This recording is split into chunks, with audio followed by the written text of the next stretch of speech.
इस बीच मुझे क्वेश्चंस बहुत सारे आ रहे हैं कि सर, हम अपने बच्चे की इम्यूनिटी को इन्हांस करने के लिए हम क्या उसको डाइट या क्या चीज़ें दे सकते हैं जिससे उसकी इम्यूनिटी बेहतर रहे। तो आज मैं बात करूंगा कैसे आप अपने बच्चे की इम्यूनिटी को बेहतर कर सकते हैं। तो उसमें मैं दो चीज़ों की बात करूंगा। नंबर एक, खाना पीना, जिसको खान पान में क्या देना है, उसको आप कैसे एक्सरसाइज करा सकते हैं, और नंबर तीन, क्या दवाइयाँ दे सकते हैं। तो सबसे पहले खाने पीने की बात करता हूँ। खाने पीने में सबसे अच्छा ऐसी डाइट दीजिए कि जो उसको उसकी इम्यूनिटी को बेहतर करे। तो सबसे पहला, हरी सब्जियों में आप उसको पालक, मेथी या जो भी मौसमी हरी सब्जियां हैं दे सकते हैं, क्योंकि ये सब विटामिन ए, विटामिन ई और एंटीऑक्सीडेंट की इसमें काफ़ी मात्रा में, प्रचुर मात्रा में मिलता है। तो ये देने से उसकी इम्यूनिटी बेहतर होगी। मौसमी फल की बात करते हैं। मौसमी फल जो भी आपके अवेलेबल हैं आप दे सकते हैं। उनमें पपीता है, बहुत अच्छा सोर्स है। पपीता आप रोज़ खिला सकते हैं। सेब दे सकते हैं। जितने भी सिट्रस फ्रूट हैं जैसे कि संतरा, मौसम्मी, नींबू, ये दे सकते हैं। अमरूद भी दे सकते हैं, it's a very good source. साथ में आंवला बहुत ही अच्छा सोर्स है। एक्चुअली विटामिन सी की बात मैं अगर करूँ तो विटामिन सी से जो फ्रूट्स हैं, तो उसमें आपका मौसम्मी आएगा, संतरा आएगा, नींबू आएगा, आंवला आएगा, और आपका शिमला मिर्च जो रेड वाला होता है वो आ सकता है। इस कोई भी चीज़ आप उसको दे सकते हैं। बस ये ध्यान रखिएगा कि उसको रोज़ देना है। ये नहीं मैंने आज दे दिया तो 5 दिन तक बंद, क्योंकि ये 24 घंटे तक सिर्फ शरीर में रहता है, स्टोर नहीं होता बॉडी में। तो इसको आपको लगभग लगभग रोज़ देना बेहतर रहेगा। लगभग 50 to 90 mg पर डे बच्चे में, जो भी बच्चा 5 साल से ऊपर का है उसको पर डे इतनी नीड रहती है। और इसके बाद आता है कि हम और भी क्या चीज़ देते हैं। तो फिर उसमें और भी चीज़ देने में हल्दी है। हल्दी आप खाने में इंक्लूड कर सकते हैं, क्योंकि बहुत ही अच्छा सोर्स है, एंटीसेप्टिक है और एंटीऑक्सीडेंट प्रॉपर्टीज़ में है, एंटी इन्फ्लामेटरी प्रॉपर्टीज़ में है। तो ऐसी सारी चीज़ें अगर हम पता है और हम बचपन से खाते हैं, हम उसके साथ में ऑलरेडी खाते ही रहते हैं, हम लोग उसको अपने घर में यूज़ करते हैं, तो उसको आप यूज़ कर सकते हैं। चाहे तो आप दूध में भी डाल के हल्दी दे सकते हैं, it's a very good source. अदरक आप दे सकते हैं, या आप सूखी अदरक जिसे हम सौंठ बोलते हैं उसका भी पाउडर बना के आप दे सकते हैं। चाहे तो एक काढ़ा टाइप का बना के दे सकते हैं, या फिर आप दूध में डाल के दे सकते हैं, दोनों नो प्रॉब्लम। ओट्स थोड़ा नाश्ते में दे सकते हैं, बहुत बहुत ही अच्छा सोर्स है ये। और आप अर्ली मॉर्निंग नाश्ता बच्चा जैसे अच्छे से कर लेगा तो आप इसको बिल्कुल करने को कर सकते हैं।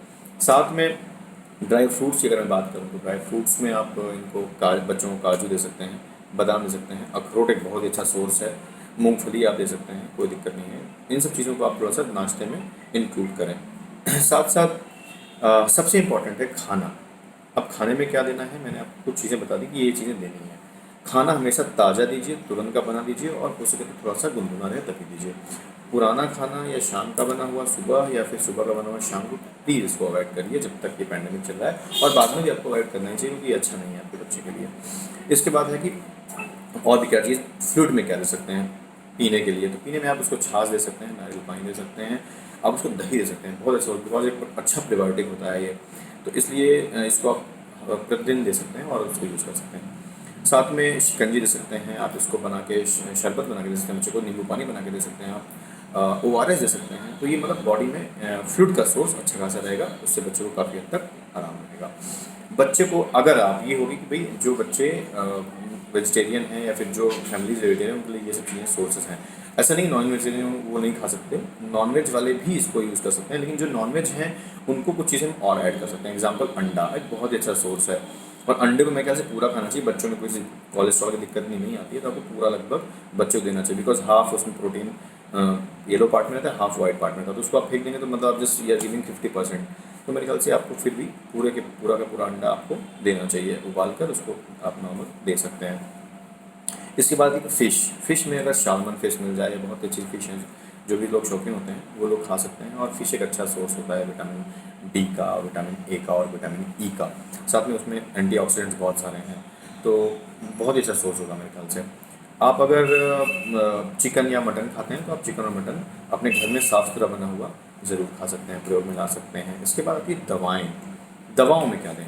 दवाओं में ऐसी कोई स्पेसिफिक दवा नहीं है कि जिसके लिए इम्यूनिटी को बढ़ाएं। बहुत सारी चीज़ें मार्केट में अवेलेबल हैं, लेकिन vitamin C, vitamin D, zinc और एक मल्टीविटामिन बी कॉम्प्लेक्स हो, इतना अगर आप कंटिन्यू कुछ दिन करेंगे तो बच्चे की इम्यूनिटी को काफ़ी हद तक बेहतर करता है।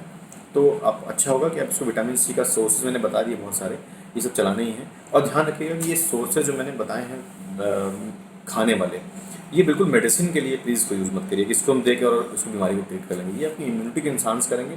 बच्चा अगर दिक्कत में है, बच्चे को पॉजिटिव है, बच्चा सस्पेक्टेड है या आप पॉजिटिव हैं, बच्चा घर में है, तो ये बच्चे को आराम देगा, उसकी इम्यूनिटी बेहतर करेगा। लेकिन इसका मतलब बिल्कुल नहीं है कि इससे आप बीमारी को ठीक कर सकते हैं। प्लीज़ बीमारी के लिए अपने डॉक्टर को दिखाएं, उनकी सलाह लें और प्रॉपर दवाएँ दें।